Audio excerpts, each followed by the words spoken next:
Hello students, welcome to ज्ञान तृप्ति college YouTube channel. हम BSc final year paper third यानी कि इलेक्ट्रॉनिक्स की यूनिट सेकंड करने हैं। तो यूनिट सेकंड में हमने लास्ट लेक्चर में हाफ वेव रेक्टिफायर कंप्लीट किया था, जिसमें हमने हाफ वेव रेक्टिफायर की वर्किंग देखी थी। हाफ वेव रेक्टिफायर के लिए डीसी करंट देखा था कि आउटपुट में एवरेज करंट कितना मिल रहा है, आईआरएमएस वैल्यू निकाली थी। हमने हाफ वेव रेक्टिफायर के लिए रिपल फैक्टर्स निकाले थे, हाफ वेव रेक्टिफायर के लिए एफिशिएंसी निकाली थी, हाफ वेव रेक्टिफायर के लिए हमने वोल्टेज रेगुलेशन फाइंड आउट किया था और peak inverse voltage find out की थी। एक और चीज उसके अंदर थी वो थी फ्रीक्वेंसी ऑफ एसी सोर्स। वो आपके लिए पर इंपॉर्टेंट नहीं है, मैंने उस टाइम भी बता दिया था, एग्जाम में नहीं आता। हाँ, वोल्टेज रेगुलेशन दोनों का इंपॉर्टेंट है क्योंकि एग्जाम में डायरेक्ट भी पूछ सकते हैं छोटे क्वेश्चंस में कि हाफ वेव रेक्टिफायर के लिए वोल्टेज रेगुलेशन को समझाओ, फुल वेव रेक्टिफायर के लिए वोल्टेज रेगुलेशन को समझाओ। और हाफ वेव रेक्टिफायर की वर्किंग तो आपको लिखनी है, लेकिन प्रिसाइज नोट में लिखना है क्योंकि वर्किंग के मार्क्स नहीं है। मार्क्स तो output current, efficiency, ripple factor, इन सब चीज़ों के। और रिपल फैक्टर भी इंपॉर्टेंट है, चाहे वो हाफ हो चाहे फुल वेव रेक्टिफायर हो। तो मैंने आपको बोला था कि हाफ वेव रेक्टिफायर को अच्छे से देखना। अगर आप हाफ वेव रेक्टिफायर को अच्छे से देखोगे तो फुल वेव आप अपने आप से ही कैलकुलेशंस कर सकोगे आप। तो हाफ वेव रेक्टिफायर को आपने अच्छे से देखा होगा मेरे हिसाब से। अभी अपने फुल वेव रेक्टिफायर पे चलते हैं। तो फुल वेव रेक्टिफायर की भी सेम प्रोसीजर है, हमें सब कुछ वैसे ही करना है, वर्किंग। और चलो पहले फुल वेव रेक्टिफायर शुरू करते हैं, ठीक है। तो full wave rectifier, half wave rectifier को हाफ वेव क्यों बोलते थे कि half wave of AC current use कर रहे थे।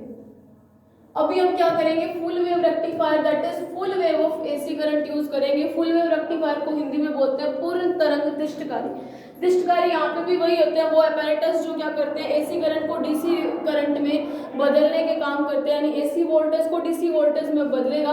तो वो रेक्टिफायर्स का काम होता है। इस प्रोसेस को रेक्टिफिकेशन बोलते हैं। और जो डिवाइसेज या apparatus यूज में लिए जाते हैं किसके लिए, रेक्टिफिकेशन के लिए, उस डिवाइस को बोला जाता है रेक्टिफायर, ठीक है। अभी तक हमने कल देखा था लास्ट लेक्चर में हमारे कि जो हाफ वेव रेक्टिफायर था वो एक एफिशिएंट डिवाइस नहीं थी, क्योंकि उसके लिए जो हमारी एफिशिएंसी थी वो 40.6 आ रही थी और साथ में रिपल फैक्टर देखे तो वो 121% आ रही थी। आपसे एग्जाम में ये भी पूछा आ सकता है कि हाफ वेव रेक्टिफायर के लिए रिपल फैक्टर का मान 121% होता है, प्रूफ करो, या फिर एफिशिएंसी इतनी % होती है, प्रूफ करो, ठीक है। तो इस बेसिस पे ये दोनों टॉपिक इंपॉर्टेंट है, दोनों में से एक आने के पूरे चांसेस होते हैं। चलो तो फुल वेव रेक्टिफायर करते हैं।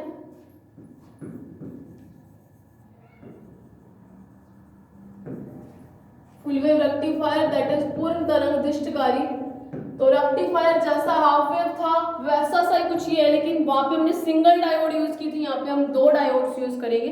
आपने इसी तरीके से एक ब्रिज भी पढ़ा होगा 12th क्लास में, और वर्किंग में के हिसाब से आप हाफ वेव और फुल वेव रेक्टिफायर दोनों 12th क्लास में करके आ चुके हो आपकी इलेक्ट्रॉनिक्स में।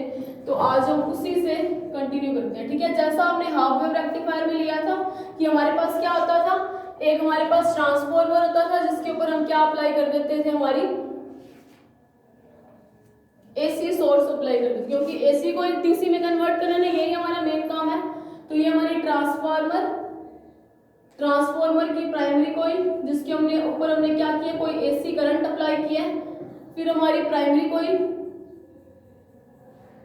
अब देखो, अब ये जो प्राइमरी कॉइल में थी, अगर मैं इतनी सी apparatus यूज करूं तो वो तो हमारा हाफ वेव रेक्टिफायर हो गया। अब इसको फुल वेव रेक्टिफायर बनाने के लिए एक और डायोड यूज की जाती है और यहाँ पे एक सेंटर टैप पॉइंट रखा जाता है। उस सेंटर टैप का जो भी काम है आपको पता होगा वैसे तो, क्योंकि आप इतना तो 12th क्लास में भी देख के आ चुके हो। एक मिनट,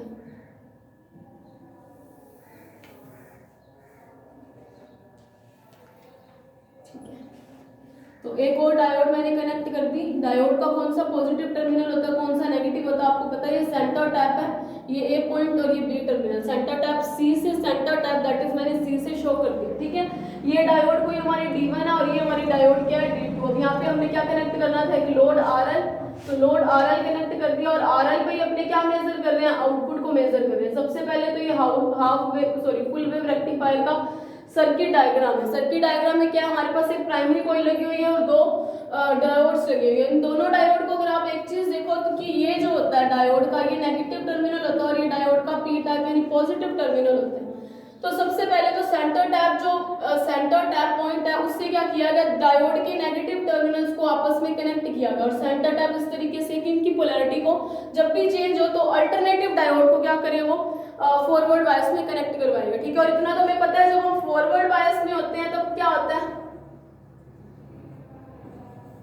फॉरवर्ड बायस की कंडीशन में डिप्लेशन लेयर जो होती है, जिसको बोला जाता है अवक्षय परत, यानी कि डिप्लेशन लेयर, अवक्षय परत की क्या होती है, थिकनेस जो होती है वो क्या हो जाती है, कम हो जाती है। और थिकनेस कम होती है तो उस केस में मुझे पता है कि इलेक्ट्रॉन्स और होल क्या करते हैं, दोनों क्या होते हैं, रिकम्बाइन शुरू होता है और सर्किट के अंदर करंट फ्लो होता है, मतलब हमें आउटपुट मिलता है। अब इतनी सी चीज याद करो, फॉरवर्ड बायस यानी कि अगर आपसे कोई पूछा जाए कि डिप्लेशन लेयर की थिकनेस बढ़ती है या घटती है, तो इस केस में वो घटती है और घटने के कारण क्या होता है, अपने को करंट मिलता है। और जब रिवर्स के बायस में आते हैं तो बिल्कुल जस्ट इसके अपोजिट होता है। रिवर्स बायस के केस में डिप्लेशन लेयर की जो थिकनेस होती है वो बढ़ जाती है, जिसके कारण क्या होता है, इतनी ज्यादा थिकनेस हो जाती है कि होल्स, वैसे होल्स ट्रेवल नहीं करते होते, इलेक्ट्रॉन्स मूव करते हैं, क्योंकि होल्स का वेट थोड़ा ज्यादा होता है, तो इलेक्ट्रॉन्स क्या करते हैं, रिस्पेक्टिव होल्स की तरफ मोशन शुरू करते हैं ड्यू टू अट्रैक्शन। ठीक है, तो ये चीजें तो आपको पता है। तो सेंटर टैप का काम क्या है कि दोनों डायोड में से अल्टरनेटिव डायोड को पोलैरिटी चेंज करके उसकी फॉरवर्ड और रिवर्स बायसिंग देना। मतलब अगर एक टाइम पे डायोड D1 फॉरवर्ड बायस में हो तो डायोड D2 नेगेटिव यानी रिवर्स बायस में रहेगी, और जस्ट इसका अपोजिट कि दूसरे टाइम फिर D2 फॉरवर्ड में हो जाएगी और D1 नेगेटिव में हो जाएगी, मतलब रिवर्स बायस में। नेगेटिव बोल रही हूँ, it's not negative, reverse bias. ठीक है, तो अब अपने मान लेते हैं कि जो हमने फुल वेव रेक्टिफायर में जो में इनिशियली जो हमने वोल्टेज अप्लाई की है वो VI है। ठीक है, और इसको मैंने किससे माप लिया, मैंने मान लिया कि वो EP sine of omega T, क्योंकि हमें पता है कि जो भी वेव आएगी वो साइन फॉर्म में होगी। ऐसी करंट स्टेडी करंट तो होता नहीं है, उसकी वैल्यू जो होती है वो टाइम के साथ बदलती रहती है। आप साइन भी ले सकते हो, कॉस भी ले सकते हो। ठीक है, चॉइस आपकी होती है। मैंने साइन लिया, तो अगर आप कॉस लोगे तो साइन की जगह कॉस आ जाएगा और फर्क नहीं पड़ता। ठीक है, आप कर सकते हो, बट साइन से हम चलते आ रहे कन्वेंशन तरीके है कि हम साइन वेव ही लेते हैं, तो उस बेसिस पे अपने साइन लेते हैं। ठीक है, तो मैंने मान लिया कि जो इनिशियल जो प्राइमरी कॉइल पे जो वोल्टेज अप्लाई किया वो कितनी है, EP sine of omega T. अब आपको पता है ट्रांसफार्मर काम किस पे करता है, फैराडे के विद्युत चुम्बकीय प्रेरण नियम पे। तो इलेक्ट्रोमैग्नेटिक फोर्स के कारण, विद्युत चुम्बकीय इंडक्शन के कारण, फोर्स नहीं, विद्युत चुम्बकीय प्रेरण के कारण होगा कॉइल के अंदर, यानी कि सेकेंडरी कॉइल के अंदर भी अपने को कुछ ना कुछ वोल्टेज मिलेगी। तो मैं सेकेंडरी कॉइल में मान लेती हूँ पहले, तो मेरी प्राइमरी कॉइल में वोल्टेज VI है। VI की वैल्यू क्या है, EP। P यहाँ पे प्राइमरी को शो करता है साइन ऑफ ओमेगा टी, क्योंकि मैंने साइन वेव लिया, इसको आप दे देना इक्वेशन नंबर 1। तो मुझे क्या निकालना है, VS यानी voltage at secondary coil, S यानी सेकेंडरी कॉइल को शो करे, I मतलब इनपुट। ठीक है, इनपुट हम किस पे दे रहे हैं, प्राइमरी कॉइल पे। तो VS की वैल्यू क्या आएगी, N इंटू EP, जहाँ N क्या होता है, नंबर ऑफ टर्न्स होते हैं, number of turns in secondary and primary coil, मतलब द्वितीय कुंडली में फेरों की संख्या डिवाइडेड बाय प्राथमिक कुंडली में फेरों की संख्या। ठीक है, प्राइमरी एंड सेकेंडरी कॉइल के नंबर ऑफ टर्न्स का रेशियो होता है नंबर ऑफ टर्न्स यानी फेरों की संख्या। तो उसकी वैल्यू क्या है, EP sine of omega T, यानी कि मैं VS को मान लेती हूँ, उसकी वैल्यू क्या आ रही है, ES sine of omega T. ठीक है, इसको देखो आप, कोई इक्वेशन एक बार नहीं देखते, देखो अब देखो ये जो डायोड ये जो वोल्टेज है, अब अपने को पता है कि जब D1 जो आएगी वोल्टेज तो दोनों में डिवाइड होगी, हाफ D1 में जाएगी, हाफ ही किस में जाएगी, D2 में जाएगी। तो मतलब किसी एक पर्टिकुलर वोल्टेज के लिए अगर मुझे सेकेंडरी डायोड के लिए निकालनी हो तो वो कितनी आ जाएगी, ES/2 की आधी आधी डिवाइड होगी साइन ऑफ ओमेगा टी। तो मैं इसको क्या मान लेती हूँ, EM साइन ओमेगा टी, इसको ले लो आप इक्वेशन नंबर 2। तो अगर सेकेंडरी कॉइल में वोल्टेज देखें तो कितनी है, EP sine of omega T, और प्राइमरी कॉइल में जो हम एक कन्वेंशन तरीके से ले रहे हैं, जैसा कि मैंने हाफ वेव रेक्टिफायर में लिया था वैसा ही यहाँ पे ले रहे हैं, EM sine of omega T. ठीक है, तो ये कौन सी आई, अब ये तो अब इसकी आई वोल्टेज। अब अपने इसकी वर्किंग देखते हैं, चलो नेक्स्ट स्लाइड पे देखते हैं। ये रही हमारी प्राइमरी कॉइल। ठीक है, इसके ऊपर हमने कोई वोल्टेज लगाई है,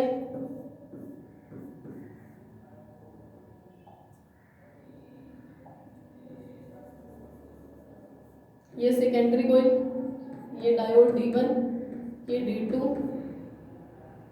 इन दोनों के नेगेटिव टर्मिनल को कॉमन कर दिया गया। वैसे ये जो चीजें कॉमन वाली होती है ना, ये आप ब्रेड बोर्ड पे देख सकते हो, तो जब आप प्रैक्टिकल करते हो ना तब आती है ये चीजें कैसे कॉमन होती है।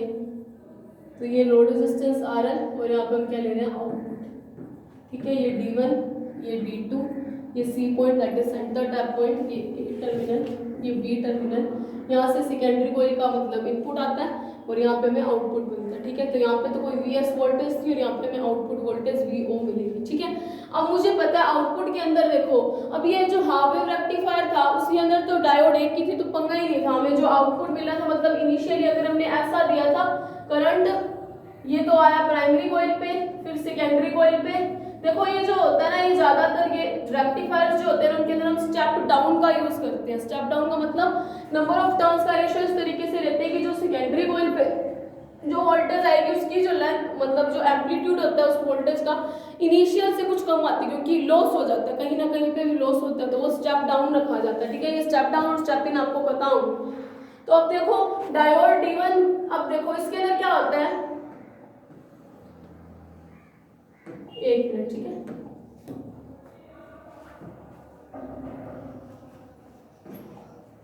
ये मैंने मान ली कि डायोड D1 के लिए कर्व आएगा और ये डायोड D2 के लिए कर्व आएगा। देखो इस तरीके से काम करती है जब AC वोल्ट का हाफ सर्कल चल रहा होता है, ठीक है, हाफ साइकिल में, तब हमारे पास क्या होगा, डायोड D1 जो होगा वो फॉरवर्ड बायस में होगा और जो डायोड D2 होगा वो रिवर्स बायस में चला जाएगा। रिवर्स फॉरवर्ड बायस में मतलब ये पॉजिटिव टर्मिनल होगा और ये नेगेटिव होगा, कॉमन है इन दोनों का, तो ये एट द एंड नेगेटिव से कनेक्टेड है ना। तो उस केस में ये तो होगा फॉरवर्ड बायस में, और ये देखो ये आपस में कैसे सेंटर टाइप उसको इस तरीके से सेट करता है कि जो हमारी दूसरी डायोड होती है वो हमेशा रिवर्स बायस में रहे, ठीक है। तो ये क्या हो जाएगा, रिवर्स बायस में चला जाएगा। और ये चीज आप 12th क्लास में बहुत अच्छे से पढ़ के आए हो एग्जाम में, इसको पूछने का मतलब नहीं है, पूछनी तो अब नई चीजें है, ये चीजें तो आप कर चुके हो, तो इसीलिए इसकी थ्योरी जितनी कम लिखो आप वर्किंग उतना ठीक है, ठीक है। तो यहाँ पे डायोड D2 जो होगा वो रिवर्स बायस में हो जाएगा। जब D1 रिवर्स बायस में, तो मुझे पता है यहाँ से तो कुछ ना कुछ करंट आएगा, वो इज नॉट इक्वल्स टू 0, लेकिन रिवर्स बायस में डिप्लेशन लेयर की थिकनेस बढ़ जाती है तो कोई करंट नहीं मिलेगा। तो डायोड D1 की अगर बात करो तो फर्स्ट हाफ साइकिल में डायोड D1 से हमें कुछ करंट मिलेगा, फिर हाफ वेव रेक्टिफायर की तरह कुछ करंट नहीं मिलेगा, क्योंकि जो दूसरा सेकंड हाफ होगा, सेकंड हाफ किसका, AC करंट का, उस सेकंड हाफ में अब D1 क्या आ जाएगा, वो रिवर्स बायस में चली जाएगी और D2 क्या आ जाएगा, फॉरवर्ड बायस में चली जाएगी, है ना। अगर रिवर्स बायस में मुझे पता है कोई करंट फ्लो नहीं होगा, तो D1 के लिए अगर मैं बात करूं तो इनिशियली D1 कैसी थी, उसके ऊपर कोई करंट नहीं आता, किस पे, D2 पे। अब उल्टा हो गया केस, D2 अब D1 अब रिवर्स में चला गया, मतलब कोई करंट नहीं मिला, लेकिन D2 फॉरवर्ड में होगा, तो फॉरवर्ड में तो हमें क्या मिला, करंट मिला। अब आगे चलते हैं, फिर से नेक्स्ट हाफ आएगा, फिर से ये चेंज हो जाएगी पोलैरिटी, ये फिर से एज अ पॉजिटिव बिहेव करेगा और ये एज अ नेगेटिव बिहेव करना शुरू करेगा, मतलब D2 फिर से रिवर्स में। तो इस केस में फिर से जो होगा, इसके अंदर तो हमारे पास कोई करंट नहीं आएगा, लेकिन यहाँ पे अब करंट मिलेगा हमें, और फिर अगले केस में फिर से यहाँ पे करंट मिलेगा। और अगर मैं इन दोनों को सम अप करूं, अगर इन दोनों आउटपुट वोल्टेज को अगर हम जोड़ दें तो अपने को पता है कि अपने पास क्या चीज होने वाली है, अगर दोनों को मैं सम कर दूं तो अपने को पता है हमें मिलेगा क्या, ठीक है, अपने को मिलेगा क्या, अगर मैं इन दोनों वेव्स को, ये भी आउटपुट है ये भी आउटपुट है, आउटपुट में कंट्रीब्यूशन, देखो ये जुड़ा कैसे, इसका रीजन ये होता है कि यहाँ से करंट जाएगा इस वे में जाएगा, है ना। तो ये आया और लोड RL से इस डायरेक्शन में गया। मैं दूसरे पेन से दिखा रही हूँ कि D2 से करंट कैसे जाएगा। देखो D2 यहाँ पे, D2 से ये करंट गया और ये लोड RL से ये भी इसी डायरेक्शन में जाता है, तो दोनों डायरेक्शन सेम होने के कारण इसको हम सम अप करेंगे ना, तो दोनों एक ही डायरेक्शन में अपने को करंट देगी, ठीक है। तो ये फुल वेव रेक्टिफायर में फुल जो वेव होती है AC करंट की वो यूज करते हैं। आप शो भले मत करना है, आपको करंट की डायरेक्शन दिखाई है कि अगर आप सोचो कि इन सबको जोड़ा क्यों गया, ठीक है। तो ये आप करंट की डायरेक्शन के लिए, बाकी अगर आप पेपर में नहीं बनाओगे ना तो कोई फर्क नहीं पड़ेगा, ठीक है। तो यहाँ से हमें आउटपुट करंट मिला, तो ये हमारी इनपुट थी VI सेकेंडरी कॉइल पे, यहाँ पे कुछ हमें मिला VS, क्योंकि VS हमारी सेकेंडरी कॉइल है, और यहाँ पे डायोड D1 के लिए, ये डायोड D2 के लिए, और ये D1 और D2 दोनों के लिए मिला अपने को, है ना। तो ये इस तरीके से हाफ वेव रेक्टिफायर की बजाय कि मतलब हाफ साइकिल में काम ना करे, उसको कमी को दूर करते हुए इस तरीके से उसको सेट किया गया कि ये हाफ साइकिल वेस्ट ना जाए करंट का, दोनों हाफ साइकिल में काम करे। अब आप जब अपनी नोटबुक में बनाओगे ना, आप एक चीज ध्यान रखोगे कि इन सबका ये जो 0 पॉइंट है, इन सब वेव्स का एक साथ आना चाहिए, ठीक है। अब ये इसके ऊपर हो रहा है इसीलिए इस तरीके से जा रहा है, बिल्कुल गलत बना ना, तो आप अपनी नोटबुक में बनाओगे तो इसी तरीके से बनाओगे, ठीक है। तो ध्यान रख के बनाना कि इन सबके नेगेटिव जो है वो एक साथ जाए। मेरे वाले तो बिल्कुल उल्टे सीधे हो चुके हैं, तो आप अपने वाला ध्यान रखना, ठीक है। जब नोटबुक में बनाते तो ज़्यादा प्रॉपर वे से बनती है। तो ये तो होगा हमारे half wave full wave rectifier की वर्किंग। तो फुल वेव रेक्टिफायर की वर्किंग में आप ये रखोगे, पहले first half cycle of AC current के अंदर D1 जो होगा फॉरवर्ड बायस में होगा, जिसके अंदर अपने को कोई ना कोई करंट मिलेगा आउटपुट में। लेकिन D2 रिवर्स बायस में, मतलब डिप्लेशन लेयर या अवक्षय परत की थिकनेस बढ़ गई है, मोटाई बढ़ गई है, जिसके कारण D2 जो होगी वो आउटपुट के अंदर कोई कंट्रीब्यूशन नहीं देगी। तो डायोड अगर D2 आउटपुट में कोई कंट्रीब्यूशन नहीं दे रही तो D2 से जो करंट मिलेगा I2 वो कैसा हो जाएगा, जीरो हो जाएगा। यहाँ पे आप I2 लिख लेना, यहाँ पे आप I1 लिख लेना, ठीक है, वो जीरो हो जाएगा। फिर नेक्स्ट हाफ साइकिल में पूरा प्रोसेस चेंज होगा, D1 रिवर्स में चला जाएगा और D2 किस में चला जाएगा, फॉरवर्ड बायस में। हमें पता फॉरवर्ड बायस में ही हमें करंट मिलता है, तो फॉरवर्ड बायस में करंट मिलेगा। तो D2 इस बार हमें आउटपुट में कुछ ना कुछ सिग्नल देगा, लेकिन D1 नहीं देगा। अब देखा जाए ना तो यहाँ पे भी आप देखो काम तो हुआ, काम क्या हुआ, इतना काम तो हमारे पास होता है अब भी इस केस में भी, कि हम ये चीज तो मिल पा रहे कि हमें यूनिडायरेक्शनल करंट तो मिल गया, लेकिन जो डीसी की एक क्वालिटी थी कि डीसी तो ऐसा था और एसी कैसा था, ऐसा था। एसी की वैल्यू टाइम के साथ साथ उसकी वैल्यू प्लस डायरेक्शन दोनों बदल रही थी, वैल्यू हो रही है डायरेक्शन को शो हो रही है। इसकी क्या टाइम के साथ ना तो वैल्यू बदल रही है ना ही डायरेक्शन बदल रही है। ये करंट आई है, ये विद रिस्पेक्ट टू टाइम चलता है, तो ना तो वैल्यू बदली और ना ही क्या बदली, डायरेक्शन बदली। लेकिन अगर इस तरीके से एसी को डीसी में कन्वर्ट करते टाइम उन्होंने देखा कि यूनिडायरेक्शनल तो मिल गई, डायरेक्शन तो चेंज नहीं हुई, लेकिन वैल्यू अभी भी बदल रही है। मतलब क्या हुआ, जो आउटपुट मिला है उसके अंदर क्या मिला, कुछ ना कुछ डीसी के कंपोनेंट्स प्रेजेंट है, सॉरी डीसी के अंदर कुछ ना कुछ एसी के कंपोनेंट्स प्रेजेंट है, मतलब mixture of AC and DC मिला। तो डीसी के अंदर जो एसी के कंपोनेंट्स होते हैं उसको आपको अच्छे से बताइए, उसको क्या बोला जाता है, उसको बोला जाता है रिपल्स। अब अपने निकालते हैं एवरेज करंट, जो कि हम उस टॉपिक में भी कर रहे थे, average output voltage and average output current, ठीक है। ये फर्स्ट पॉइंट है, एवरेज को मैं एवीजी से शो कर रही हूँ, ठीक है, average output current end voltage. तो देखते हैं अपने को क्या मिलता है average output current end voltage में। तो जैसा पिछली बार लेक्चर में किया था, तो अब अपने जल्दी जल्दी करेंगे। आईडीसी की वैल्यू क्या आती है, क्योंकि आउटपुट में मैं एसी को डीसी में बदलना है, इसीलिए आईडीसी, ठीक है। वोल्टेज होगा तो ईडीसी, करंट होगा तो आईडीसी। उसकी वैल्यू क्या आएगी, average 1/t integration of 0 to t small I D T. अभी अपने करंट तो फाइंड आउट ही नहीं किया, करंट फाइंड आउट करते हैं पहले, इस वाले जगह पे कर रहे हैं, ठीक है। आपको ये विजिबल होगा, और अगर नहीं भी होगा तो आपने नोट डाउन पहले से कर रखा होगा मेरे हिसाब से। देखो करंट निकालते हैं आई, मुझे V is equals to I R, Ohm's law पता, अगर मैं इससे आई निकालूं तो कितना आएगा, V/R आएगा, है ना। अब मुझे इतना पता है कि मुझे देखो कौन सी आउटपुट जहाँ पे मिल रही है वहाँ पे कौन सी वोल्टेज डील कर रही है, ये वाली डील कर रही है ना। तो I is equals to VS और R क्या आएगा, सेकेंडरी कॉइल में हमारे पास जितना भी क्या हो रेजिस्टेंस जुड़ा हो, तो सेकेंडरी कॉइल में जितना भी रेजिस्टेंस जुड़ा उसको हम कंबाइंडली लिख लेते हैं, जैसा आपने पिछले टॉपिक में किया था। तो देखो इस टाइम पे देखो यहाँ पे आपको एक चीज मैंने बताई थी कि इधर देखते हैं अपने कि यहाँ पे D1 जो होगा, मैंने आपको बोला था यहाँ पे I1 करंट लिख लो और ये I2 करंट लिख लो। तो अब देखो सबसे पहले तो वो वाली चीज तो है कि हम सीधा I करंट को फाइंड आउट कर ले। अब अपना जो करंट है वो 2 साइकिल्स में मिल रहा है। पहला साइकिल कौन सा है, अगर मैं यहाँ पे अलग ये जो एक्स्ट्रा चीज है ना मैं वो रिमूव कर रही हूँ, एक बार एक मिनट, एक्स्ट्रा चीजें मैंने एक बार रिमूव कर दी, ठीक है। अगर अपने देखा जाए तो ये वाला जो करंट है वो 0 is less than small t, अगर टोटल टाइम लग रहा हो पूरे एसी करंट के एक साइकिल को कंप्लीट होने में, तो T/2 तक तो डायोड D1 काम कर रही है, और जो कैपिटल T/2 है उससे T तक क्या दूसरी डायोड काम कर रही है। मतलब इस एक साइकिल में अगर स्मॉल t टाइम लगता है, कैपिटल T टाइम लगता है, तो मुझे पता है ये T/2 टाइम तक तो D2 काम कर रही है, सॉरी D1 काम कर रही है। और नेक्स्ट T/2 से T तक किस में काम कर रही है, T/2 से T तक D1, सॉरी उल्टा बोल रही हूँ मैं, 0 to T/2 टाइम अगर ले तो वहाँ पे हमारे पास D1 काम कर रही है। और अगर मैं देखूँ T/2 से T तक मेरे पास अब D2 काम कर रही है, कि यहाँ पे तो करंट कैसा आ रहा है, 0 आ रहा है। तो जब भी मैं डायोड D1 बोलूँ तब हम करंट लेंगे I1 1 के लिए, और जब भी मैं डायोड D2 बोलूँ तब हम करंट लेंगे I2। तो अब मेरे को इतना पता है कि अगर यहाँ पे आप लिख भी सकते हो ये D1 है, ये D2 के लिए, फिर ये D1 के लिए और फिर ये D2 के लिए, और इसी तरीके से आगे ये चलता जाएगा। तो तो मतलब अब मेरे पास जो करंट मिला है जो हमारा हाफ वेव रेक्टिफायर था उसमें तो ये प्रॉब्लम ही नहीं थी कि एक ही डायोड थी और एक ही डायोड ने करंट दे दी थी, चाहे वो 0 दे चाहे कुछ भी दे। लेकिन अब दो डायोड है, दोनों अलग अलग साइकिल में काम करती है, तो मैं करंट क्या मान लेती हूँ, 0 is less than small t is less than t/2 interval के लिए। मतलब जब t/2 0 से t/2 टाइम है तब मैं करंट ले रही हूँ। तो मुझे पता है d1 के लिए करंट कौन सा आएगा, i1, और d2 के लिए करंट कौन सा आएगा, i2। तो मुझे पता है कि i2 इस केस में कुछ है क्या, ये देखो ये रहा, ये 0 इज लेस देन t/2 के लिए i1 की तो कुछ ना कुछ वैल्यू है, ग्राफ आई, लेकिन i2 तो 0 आ गया, तो मैंने i2 को क्या लिख दिया, 0।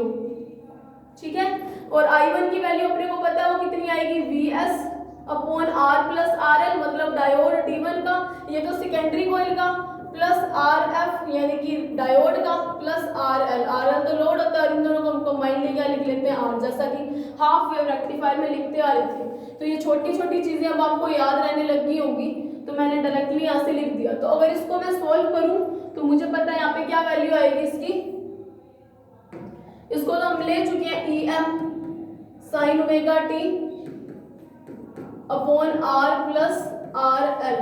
तो अगर इसको और सोल्व किया जाए तो अपने इसको क्या अज्यूम कर लेते होते हैं, ये चीज मैंने एक बार डायग्राम हटा दिया, ठीक है। तो इसको अपने क्या कर लेते होते हैं, assume im sine of omega t, जिसको मैंने इक्वेशन नंबर ए दी थी कि im की वैल्यू क्या आती है, em sine em upon r plus RL आती है। ये मैंने आपको उस टॉपिक में भी इक्वेशन नंबर ए दी थी, इसको हम यूज करते हैं कई जगह पे, ठीक है। तो ये आ गया अब t/2, मतलब कैपिटल t/2 और 0 तक के इंटरवल पे चलते हैं, कैपिटल T के, मतलब अब दूसरे इंटरवल के लिए। तो दूसरे इंटरवल के लिए जल्दी से देख लेते हैं हम, D1 कुछ काम नहीं कर रही, D2 दे दिया, मतलब I1 0 और I2 की क्या आएगी, कुछ ना कुछ वैल्यू आएगी, I1 0 और I2 की वैल्यू क्या आएगी, इस बार भी क्या आएगी, em sign omega t upon r plus RL। लेकिन इस बार जो वैल्यू आएगी वो नेगेटिव में आएगी। नेगेटिव में आने का रीजन ये है कि देखो जब AC करंट था वो हमारा इस तरीके से था, पहले उसका हाफ साइकिल यूज किया था, तब EM हमारी कैसी थी, पॉजिटिव थी। इस डायरेक्शन में EM यानी मैक्सिमम वोल्टेज पॉजिटिव आएगी, और इस डायरेक्शन में EM यानी मैक्सिमम वोल्टेज कैसी आएगी, नेगेटिव। तो मैक्सिमम वोल्टेज ही नेगेटिव है, इसीलिए उसका नेगेटिव साइन लगाया। तो यहाँ से इसकी वैल्यू क्या आ जाएगी, जैसा आप लोगों ने इक्वेशन नंबर ए से अपने को पता, उसकी वैल्यू क्या आएगी, -im sine of omega t आ जाएगा। तो मुझे अब इसको मैं कोई इक्वेशन दे लेती हूँ, इसको मैंने ए दी थी, इसको मैं मान लेती हूँ थर्ड है, इन दोनों को कंबाइंड, मतलब I1 और I2 को, और इन दोनों को कंबाइंड में क्या ले लेती हूँ, थर्ड p, ठीक है। तो जिसकी भी हमें जरूरत पड़ेगी हम उसको यूज कर लेंगे। तो ये चीज आप अपने ध्यान में रखना कि यहाँ पे नेगेटिव साइन क्यों आता है, नेगेटिव साइन आने का रीजन आपको पता चल चुका होगा। तो अब करंट निकालते हैं IDC। तो मुझे पता है ये भी दो इंटरवल्स में है, किस तरीके से, 0 से t/2, जिसके अंदर मेरे को टोटल करंट जो है सिर्फ I1 मिल रही है, I2 को लिखने का मतलब ही नहीं क्योंकि वो 0 है, I1 डॉट d2। अगर आप लिखना चाहो, अगर स्टेप बढ़ाना तो यहाँ पे ऐसे लिख लेना, I1 plus I2 dot d2 dt 0 to t/2। फिर अगले स्टेप में आप इसकी वैल्यू 0 रखोगे, तो अगर आपको स्टेप बढ़ाना है तो आप बढ़ा लेना, और अगर नहीं बढ़ाना हो तो ये अंडरस्टूड बात है, आप सीधा भी लिख सकते हो। नेक्स्ट स्टेप हमारा क्या बनेगा, t/2 से t इंटीग्रेशन, जहाँ पे कौन सा करंट काम कर रहा है, ओनली I2। तो अब अपने इंटीग्रेशन को सोल्व करते हैं, 1/t इंटीग्रेशन 0 टू t/2। तो वहां पे हमारा जो टोटल करंट बनेगा किसके लिए, इस इंटरवल के लिए 0 से t/2 तक, तो उसकी वैल्यू तो बस यही रहेगी, im साइन ओमेगा t, 0 जोड़ो या ना जोड़ो कोई फर्क नहीं पड़ेगा। तो मैंने इसकी वैल्यू रख दी im sign omega t dot dt plus integration, अब इसकी वैल्यू क्या आ रही है, -im sign omega t dot dt, t/2 से t तक का है ना। तो im क्या आएगा, इन सब में कॉमन आ जाएगा,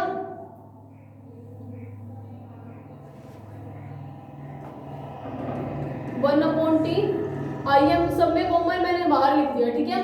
0 to t/2 sine omega t dot dt minus t/2 से t तक sine omega t dot dt। अब इस इंटीग्रेशन को या तो आप सोल्व कर लो, नहीं तो मैं आपको डायरेक्ट बता देती हूँ इसकी वैल्यू जो भी आएगी। वैसे मैंने आपको लास्ट लेक्चर में सोल्व करवाया है, तो अगर आप सोल्व करना चाहो तो सोल्व करके लिख लो, अगर नहीं लिखना चाहो तो डायरेक्ट लिख लो। बाकी वैल्यू यही आएगी।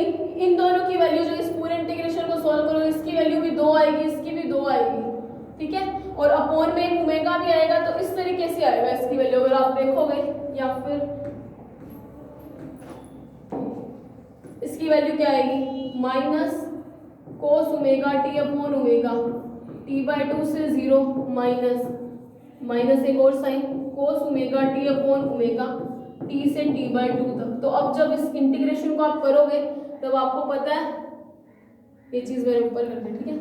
इसकी वैल्यू क्या है, im अपॉन टी, एक ओमेगा आया बाहर, तो इसकी वैल्यू क्या आएगी, माइनस भी मैं बाहर ले लेती हूँ एक, ठीक है, या पढ़ा रहने देते हैं, minus cos omega T t/2 से 0 माइनस कोस ओमेगा टी से t/2 तक का। और जब इसको आप सोल्व करोगे तो यहाँ पे ओमेगा इंटू टी, ये ध्यान रखना इसकी वैल्यू कितनी आती है, 2 पाई आती है, जो अपने लेके चलता है, और होती भी इतनी है। तो इसकी जो वैल्यू आएगी वो आएगी im2 अपॉन पाई। अगर आपको सोल्व करना है तो आप सोल्व कर लो, नहीं तो आप इसकी वैल्यू याद रख लो, सोल्व करोगे तो यही आएगी लिमिट अप्लाई करने पे।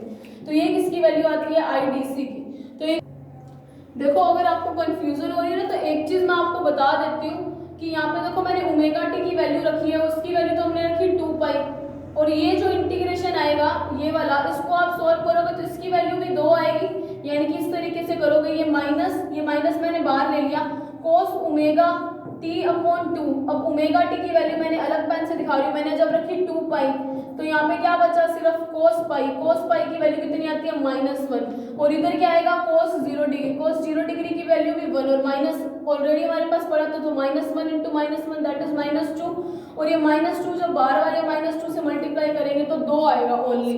और अगर अपने यहाँ पे देखें इस वाले को, ये मैं आपको सॉल्व करके दिखा रही हूँ, यहाँ पे मैंने माइनस को अगर अंदर ले लूँ तो माइनस माइनस प्लस हो जाएगा, है ना, तो ये प्लस का बन गया, ठीक है। तो यहाँ पे क्या है, कोस ओमेगा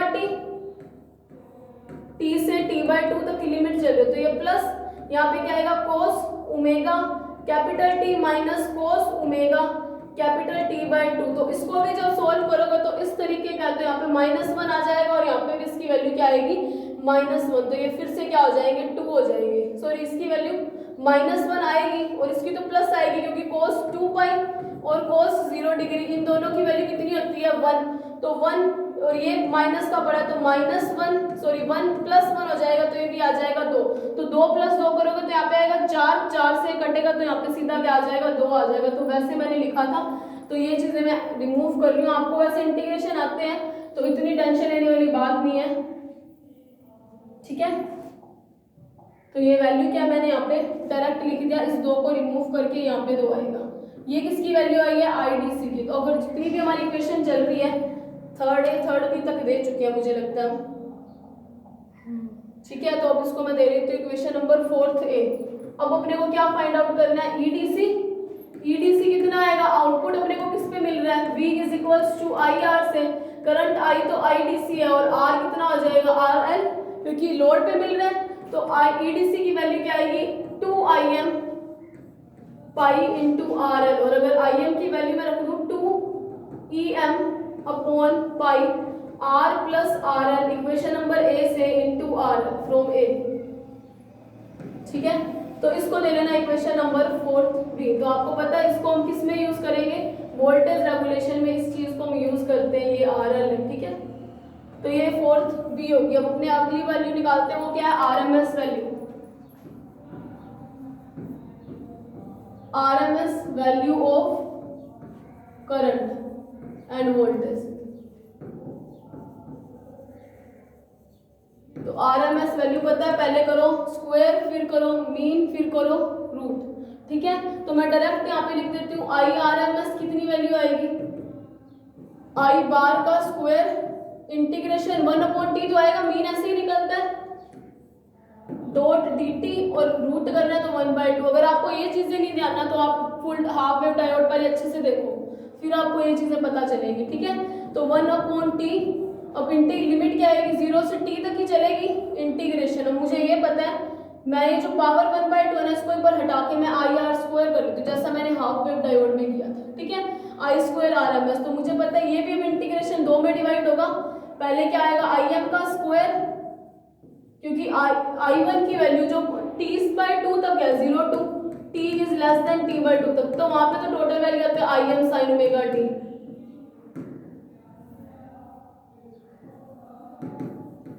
और जब t की वैल्यू जो है t/2 से कैपिटल T के बीच की आती है, तब क्या आती है minus I am sine omega T, है ना। तो ये वैल्यू मैं पुट कर रही हूँ sine square omega T dot D T plus t/2 से t तक है, आई एम का भी इस पर भी स्क्वायर हो जाएगा, माइनस साइन है तो स्क्वायर में कोई फर्क नहीं पड़ेगा, साइन स्क्वायर ओमेगा टी और डी टी। अब आपको दिख रहा है कि यहाँ पे आई एम स्क्वायर में पहले सब में कॉमन ले लेती हूँ। यहाँ पे क्या है आई एम का square upon T integration 0 to t/2 sine square omega T dot D T plus t/2 से t तक sine square omega T dot D T. अब आपको इतना पता है कि साइन स्क्वायर और कॉस स्क्वायर दोनों, sorry sine square omega T, इधर भी साइन स्क्वायर ओमेगा टी, तो मैथ्स में इंटीग्रेशन आपने अच्छे से किया है तो आपको एक रूल पता है कि दोनों अगर एक जैसे फंक्शन और स्क्वायर है, दोनों इवन फंक्शन है। सबसे पहली बात तो ये साइन स्क्वायर ओमेगा टी, ये वाला भी और ये वाला भी साइन स्क्वायर ओमेगा टी, दोनों कैसे हैं इवन फंक्शन है। तो जब दो इवन फंक्शन होते हैं, आपको उसकी प्रॉपर्टी आपको पता होगी कि उसको सिंगल फंक्शन में कैसे कन्वर्ट कर सकते हैं। तो दो से प्लस हो जाए, जैसे एक वैल्यू ये एक वैल्यू ये, तो ये दोनों जुड़ के क्या हो जाएंगे दो, तो दो आ जाएगा बाहर I am square upon T. अब किसी भी एक के रिस्पेक्ट से हम इंटीग्रेशन करते हैं क्योंकि इवन फंक्शन है, वैल्यू सेम आएगी। और अगर आपको डाउट है ना इस चीज में, तो आप ये चीज ही रख के लिमिट पे लगा के देख लो, वैल्यू एकदम सेम आएगी, ठीक है। 0 to sine square omega T. अब ये वैल्यू तो मेरे हिसाब से आप फाइंड आउट कर चुकी हो, कैसे साइन स्क्वायर ओमेगा टी की वैल्यू क्या आती है, उसको अगर एक ट्रिग्नोमेट्रिक फंक्शन से बदले तो 1 minus cos 2 omega T upon 2, तो वो वैल्यू जब आप रखोगे तो उसकी जो भी पर्टिकुलर वैल्यू आएगी, मैं आपको वो वैल्यू एज इट इज लिखवा देती हूँ, बाकी मेरे हिसाब से आपको ये सोल्व करना आता होगा। तो इसकी वैल्यू जो आती है आई एम, इस इंटीग्रेशन को सोल्व करो, इसकी वैल्यू आएगी t/2।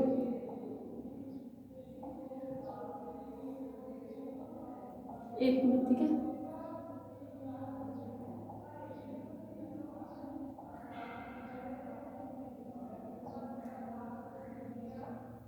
जो ये इंटीग्रेशन है, इसकी आप जब वैल्यू सॉल्व करोगे, इसकी वैल्यू आएगी t/2। तो यहाँ पे क्या है 2im का square upon t into t/2, 2 से 2 कैंसल। और जब आप इसको सॉल्व करोगे तो इसकी जब रूट लेंगे, अब रूट रहेगा हमारा, तो वो लेके देखते हैं। अच्छा एक चीज है, पहले इसको ना हम सॉल्व, मैं आपको एक आधा स्टेप बता देती हूँ, तो आप ऐसे कंफ्यूज होते रहोगे कि ये क्या चीज की है। तो देखो पहले मैंने साइन स्क्वायर ओमेगा टी की वैल्यू रख दी 2im स्क्वायर, ये IRMS का स्क्वायर चल रहा है, ठीक है, मतलब रूट करना रहेगा जैसा मैं हाफ वेव रेक्टिफायर में किया था, अपॉन टी। अब इसकी वैल्यू रख देती हूँ 0 to t/2 1 minus cos 2 omega T upon 2 dot D T. जो मैंने फंक्शन है इसको चेंज कर दिया, ठीक है। तो इसकी वैल्यू क्या है 2im स्क्वायर अपॉन में टी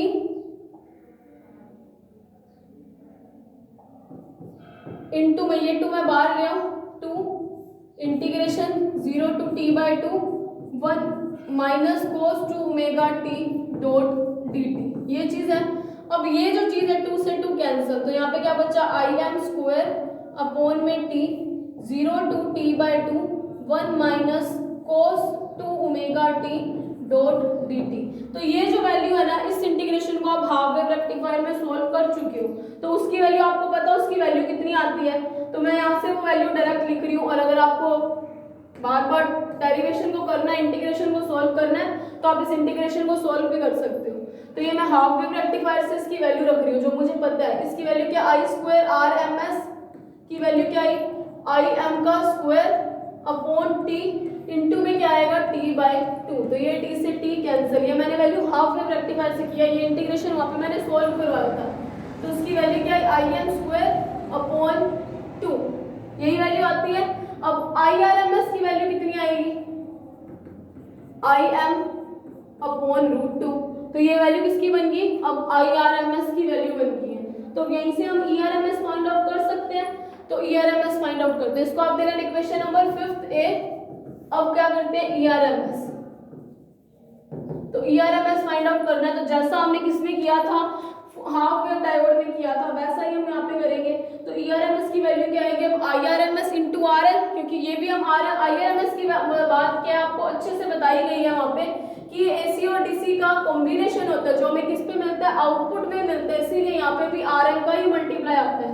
तो IRMS की वैल्यू रखती हूँ IM अपॉन √2 इंटू RL अब from A, equation number A. तो जब इक्वेशन नंबर ए से इसकी वैल्यू पुट करूंगी तो मुझे पता है जो भी वैल्यू आएगी हम यहाँ पे वो वैल्यू रख देते हैं। तो IRMS की वैल्यू क्या आएगी EM upon R plus RL और ये √2 पड़ा है इंटू RL, तो इसको दे लेना इक्वेशन नंबर 5 बी। तो आज हम लोगों ने क्या किया, एक तो इनकी वैल्यूज फाइंड आउट की है और दूसरी हमने क्या किया IDC और RDC की वैल्यू निकाली है। तो IRMS निकालते टाइम हमने इस चीज को यूज किया जो हम हाफ वेव रेक्टिफायर में भी यूज कर चुके हैं। तो पहले स्क्वायर किया फिर उसका मीन लिया और मीन मतलब मीन कैसे लेते हैं जैसा आप IDC के लिए किया I.dt इंटू 1/2। और ये कैसे आता है ये मैं आपको हाफ वेव रेक्टिफायर में बता चुकी हूँ। I स्क्वायर था तो I स्क्वायर ले लिया, ठीक है। हम मीन ले चुके हैं तो ये चीज हटानी पड़ेगी अपने को, ठीक है, क्योंकि हम मीन ले चुके हैं। फिर वैल्यूज रखी और उसको सोल्व किया तो हमारे पास वैल्यू आ गई है। ये IRMS की वैल्यू आती है और ये ERMS की वैल्यू आती है और सिमिलरली हमने EDC की भी वैल्यू फाइंड आउट कर ली है। तो ये हाफ वेव रेक्टिफायर अभी कंप्लीट नहीं हुआ, इसके नेक्स्ट पार्ट में हम रिपल फैक्टर वगैरह करेंगे। तो that's it for today, thank you very much.